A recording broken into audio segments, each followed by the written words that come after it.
नमस्कार, मैं कमलेश कबीर आपका एक बार फिर स्वागत करता हूं इस नए एपिसोड में। आज के इस एपिसोड में हम बात करेंगे अरविंद केजरीवाल की। और अरविंद केजरीवाल का जो केस है वो बड़ा दिलचस्प होता चला जा रहा है। अब आप कहोगे कि दिलचस्प कैसे?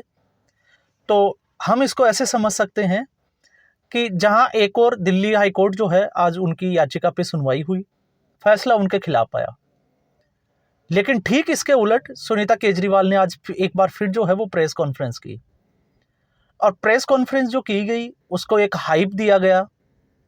और हाइप देने के बाद में जब प्रेस कॉन्फ्रेंस हुई तो उसके बाद में क्या चीज़ें हुई वो हम थोड़ा सा उसका विश्लेषण करेंगे। तो मैं उम्मीद करूंगा आप इस वीडियो में अंत तक बने रहे। अगर आपने चैनल सब्सक्राइब नहीं किया, चैनल जरूर सब्सक्राइब करें। अब हम बात करते हैं मुद्दे की।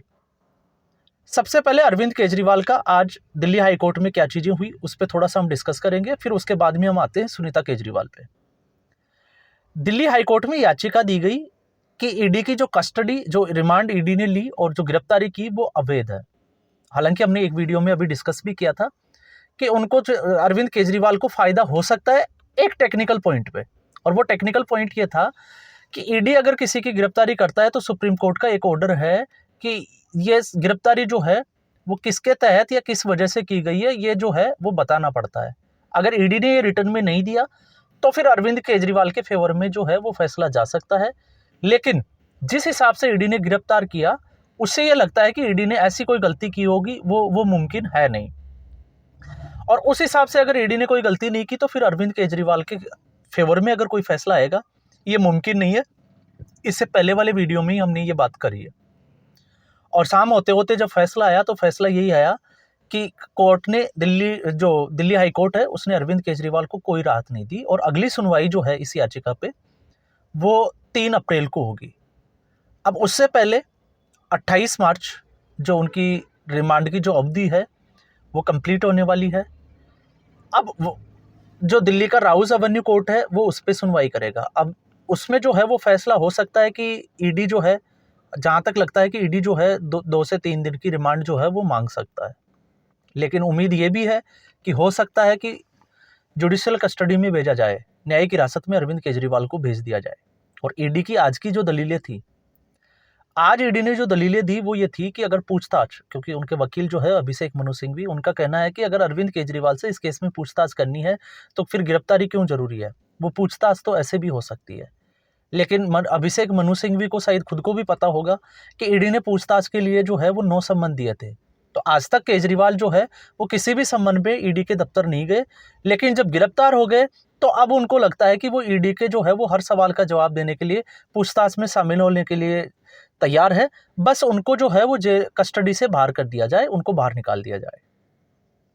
ये जो दलील थी, तो इस दलील में जो है वो आपको पता है ईडी ने क्या चीज़ें बोली होगी, क्योंकि उसमें मुझे आपको बताने की ज़रूरत नहीं है, क्योंकि वो आकलन हम कर सकते हैं। क्योंकि जो दलीलें हैं वो दलीलें जो है वो कहीं भी अरविंद केजरीवाल के फेवर में जाती हुई दिखाई नहीं देती। सिर्फ और सिर्फ अरविंद केजरीवाल की टीम जो वकीलों की है उनके पास एक ही बहाना होता है कि अरविंद केजरीवाल जो है वो मुख्यमंत्री है और मुख्यमंत्री होने के नाते जो है उनको रिलीफ दिया जाना चाहिए। तो ये एक चीज़ जो है वो काफ़ी नहीं होती गिरफ्तारी होने के बाद में। और सबसे बड़ी बात यह है कि पीएमएलए एक्ट में अगर ऐसा है तो ऐसा जो है वो कोई प्रावधान है भी नहीं। और दूसरा, के कविता की हम बात कर रहे थे।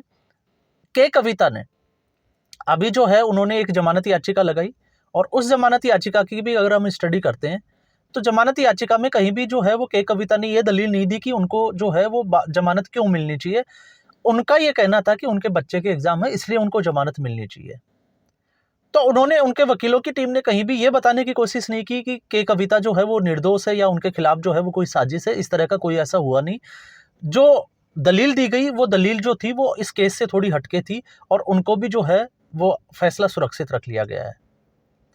तो केजरीवाल के अब जो है केजरीवाल के एक ही ऑप्शन बचता है, या तो वो 3 अप्रैल तक जो है वो वेट करे या फिर वो जो है वो राउज एवेन्यू कोर्ट का दलीलों के बाद में क्या फैसला होता है उसके बाद में जो है वो कुछ आगे की कार्रवाई करेंगे। अब इसी बीच में आज एक बड़ी चीज़ें जो हो रही थी उसमें भी हम थोड़ा सा डिस्कस करें कि सुनीता केजरीवाल जो है इस वक्त पूरी तरीके से मोर्चा संभाले हुए हैं, क्योंकि आम आदमी पार्टी का सुनीता केजरीवाल के अलावा कोई और लीडर जो है वो ऐसा लगा नहीं अभी जो इसको लीड कर सके। और वही एक जो है वो सिंपैथी का विक्टिम कार्ड खेलने की कोशिश की जा रही है, क्योंकि सुनीता केजरीवाल उसी जगह पे आके जहाँ हमेशा अरविंद केजरीवाल प्रेस कॉन्फ्रेंस किया करते थे, वहाँ पे बैठ के और उसी तरीके से जो है वो अपनी प्रेस कॉन्फ्रेंस कह सकते हैं या एक वीडियो बना रही है, वीडियो जारी कर रही है। लेकिन आप जब उनकी बोलने की टोन को देखोगे तो ऐसे लगेगा कि जैसे इनके ऊपर बहुत दुखों का पहाड़, तो मैं कहूँगा कि नेचुरल तो वो नहीं हो सकता, बट एक बनावटी एक्टिंग सी जो है वो ज़रूर नज़र आती है। लेकिन उनकी प्रेस कॉन्फ्रेंस से पहले जो है 2 बड़ी चीज़ें सामने आ गई थी। इससे पिछली वाली जो प्रेस कॉन्फ्रेंस हुई थी, जिसमें उन्होंने जो है वो जनता के लिए एक मैसेज दिया अरविंद केजरीवाल का, और उसके बाद में आतिशी ने भी एक मैसेज दिया। लेकिन उसके बाद में ईडी ने जब खंडन किया कि उनके ऑफिस से ऐसी कोई चीज़ जो है वो जारी नहीं की गई, तो उसके बाद में आम आदमी पार्टी थोड़ी-सी बैकफुट पे थी। तो उसको भी थोड़ा-सा जो ठीक करने का जो मौका था, तो सुनीता केजरीवाल ने वैसे भी किया कि आतिशी के लिए भी उन्होंने मैसेज दिया। उन्होंने ये बताने की कोशिश की कि वो सारी चीज़ें जो थी वो मतलब जिसको कहें कि अरविंद केजरीवाल की तरफ से की गई थी। लेकिन जिस तरह से आम आदमी पार्टी ने एक हाइप तैयार की थी कि आज सुनीता केजरीवाल जो है वो बड़ा खुलासा करने वाली है, तो पहला जो हाइप तैयार किया गया वो आम आदमी पार्टी के दूसरे लीडर्स के द्वारा तैयार किया गया। तो सभी लोगों को इंतजार था कि शायद हो सकता है सुनीता केजरीवाल जो है वो बड़ा खुलासा करेगी। लेकिन जब सुनीता केजरीवाल की प्रेस कॉन्फ्रेंस हुई, उन्होंने जो वीडियो जारी किया, तो उन्होंने बोला कि कल अरविंद केजरीवाल जो है वो कोर्ट में बड़ा खुलासा करने वाले हैं। तो मतलब ये एक माहौल बनाने की जो है वो एक जिसको कहें कि एक साजिश सी नज़र आ रही है। ऐसा कुछ होने वाला नहीं है। अरविंद केजरीवाल क्या खुलासा करने वाले हैं, वो आम आदमी जो है वो अब अंदाज़ा लगा सकता है। जिस हिसाब से अरविंद केजरीवाल की पॉलिटिक्स है, तो लगता है कि अरविंद केजरीवाल जो है वो बस वही बात बोलेंगे कि ईडी ने उनको जो है वो धमकाया, ईडी ने डराया और उनको ज़बरदस्ती जो है वो हाँ करवाई, लेकिन उनके पास ऐसा कुछ मिला नहीं, उनके फ़ोन जब्त कर लिए गए, उनको काम नहीं करने दिया जा रहा। तो वो तमाम तरह की चीज़ें, या बीजेपी जो है वो उनको बाहर नहीं आने देना चाहती, या फिर उनको जो है वो ऑफ़र दिया जाएगा। ये एक सबसे बड़ी बात हो सकती है कि अरविंद केजरीवाल ये बोलें कि उनको जो है वो करोड़ों का ऑफ़र दिया गया कि आप जो है वो मुख्यमंत्री पद से हट जाइए, भारतीय जनता पार्टी में आप ज्वाइन कर लीजिए। ये तमाम तरह की मनगढ़ंत कहानियाँ जो अक्सर वो करते हैं, लेकिन सबूत पेश नहीं कर पाते। तो ये चीज़ें जो है वो हमें जो है वो कोर्ट में अरविंद केजरीवाल से सुनने को मिल सकती है। ये हमारा अंदाज़ा जो है वो एक तरीके से उन अरविंद केजरीवाल की राजनीति पे आधारित है। अब वो क्या खुलासा करेंगे, वो शराब घोटाले के ऊपर, वो देखा जाएगा कि जो उनकी कोर्ट में पेशी होगी, तो उसके बाद में उनके क्या जो है वो वीडियो जारी होते हैं या कौन से फुटेज जो है वो बाहर आते हैं। दूसरा जो है, इसी के साथ में आपको पता होगा राघव चड्ढा के बारे में भी सोशल मीडिया पे काफ़ी चीज़ें चल रही है। और लेकिन इसी बीच आम आदमी पार्टी के जो सांसद है सुशील रिंकू, उन्होंने भारतीय जनता पार्टी ज्वाइन कर ली। उनके एक एमएलए हैं पंजाब से, उन्होंने भी भारतीय जनता पार्टी ज्वाइन कर ली। तो ये एक जो है वो बड़ा झटका है अरविंद केजरीवाल के लिए, आम आदमी पार्टी और आम आदमी पार्टी के भविष्य के लिए। तो आम आदमी पार्टी अभी जो स्थिति जो आम आदमी पार्टी की चल रही है, उसके हिसाब से अगर हम देखते हैं तो वो कुछ ज़्यादा जो है वो बहुत अच्छी दिखाई नहीं देती लोकसभा चुनावों के लिहाज से।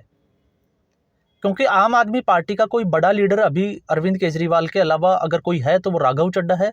और राघव चड्ढा जो है वो लगातार सोशल मीडिया पे खबरें आ रही है कि वो इंग्लैंड गए हुए हैं और वहाँ पे जो है उनकी मुलाकात एक कट्टर खालिस्तानी उससे होना। फिर उसके बाद में आपने देखा होगा कि खबरें ये भी आ रही है कि परिणीति चोपड़ा जो उनकी पत्नी है, उनकी किसी बीजेपी सांसद से मुलाकात होना। तो अटकलें जो है सियासी गलियारों में जो है वो बहुत सी लगाई जा रही है।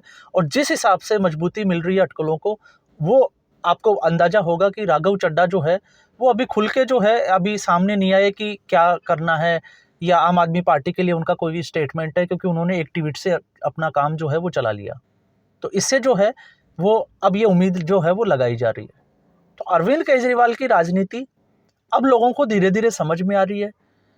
अरविंद केजरीवाल को लोग अब जो है वो शक की नज़र से देख भी रहे हैं कि जो अरविंद केजरीवाल नो समन स्किप करके और अब जो है वो दलीलें दे रहा है कोर्ट में कि वो पूछताछ के में शामिल होने के लिए तैयार है, जवाब देने के लिए तैयार है। तो अब सवाल ये उठता है कि इससे पहले फिर वो तैयार क्यों नहीं था। तो इसका मतलब ये हुआ कि अरविंद केजरीवाल जानबूझ के ये चाहता था कि उनकी जो गिरफ्तारी है वो चुनावों के मद्देनज़र हो। जब चुनाव नज़दीक आ जाए तो उनकी गिरफ्तारी हो और एक सिंपैथी कार्ड जो है वो खेला जाए, ताकि इसका लोकसभा चुनाव में जो है वो आम आदमी पार्टी के द्वारा फ़ायदा उठाया जा सके। लेकिन अभी तक की अगर हम देखते हैं तो ऐसा कुछ जो है वो हुआ नहीं है। जो विरोध प्रदर्शन लोगों को लग रहा था कि ऐसा कुछ होने वाला है, वो अभी हमने देखा नहीं है। 31 मार्च जो है वो एक रैली जरूर विपक्षी गठबंधन के द्वारा जो है वो रखी गई है, लेकिन विपक्षी गठबंधन में दिल्ली कांग्रेस के जो लीडर्स है, उसके अलावा हमने देखा कि कांग्रेस हाईकमान जो है वो भी अभी अरविंद केजरीवाल के समर्थन में खुल के सामने नहीं आया। इसके अलावा विपक्षी पार्टियों का कोई नेता जो है वो ट्वीट करके और अपना एक एक स्टेटमेंट देके जो है वो काम चला रहे हैं। तो इससे विपक्ष की जो गठबंधन की जो मजबूती है उसका भी हमें अंदाजा लगा सकते हैं कि विपक्ष जो है वो कितना मजबूत है। तो अब तक की ये खबरें हैं। दूसरा, आपको पता होगा ईडी की पूछताछ जो हमने ऑलरेडी पहले ही बात कर रखी कि अरविंद केजरीवाल ने अपने दोनों जो फ़ोन है वो ईडी ने जब्त किए हैं, फॉरेंसिक के लिए भेजा जाएगा उनको, क्योंकि अरविंद केजरीवाल ने पासवर्ड देने से मना कर दिया। अब पासवर्ड क्यों नहीं दिए जा रहे, क्या है, क्योंकि ये खबर जो है वो सूत्रों के हवाले से है, तो इसमें हम पुख्ता होकर ये नहीं कह सकते कि क्या हुआ है, लेकिन ये खबरें जो है वो सोशल मीडिया पे ट्रेंड कर रही है, जो चीज़ें सामने आ रही है। और वैसे भी अरविंद केजरीवाल की राजनीति से हम लोग जो है वो एक आकलन जरूर कर सकते हैं। आरोप बड़े हैं, क्योंकि खालिस्तानी समर्थक जो है सिख फॉर जस्टिस पन्नू, उन्होंने भी एक वीडियो जारी किया है, लेकिन पन्नू पे भी जो है वो विश्वास उतना नहीं किया जा सकता, क्योंकि वो अक्सर जो है वो ऐसे विवादास्पद जो है वो वीडियो जारी करता रहता है। तो कोर्ट में, राउज एवेन्यू कोर्ट में अरविंद केजरीवाल की पेशी के बाद ही हमें पता चलेगा कि केजरीवाल का अगला रुख कौन सा होगा, और कोर्ट जो है उनके फेवर में फैसला देता है या उनके खिलाफ जाता है। ये जो है वो कोर्ट के फैसले पे निर्भर करता है। तो आज के एपिसोड में बस इतना ही। फिर हम एक नए एपिसोड में नए मुद्दे के साथ हाजिर होंगे। उम्मीद करूंगा आपको ये एपिसोड पसंद आया होगा। लाइक करें, शेयर करें और चैनल जरूर सब्सक्राइब करें। धन्यवाद।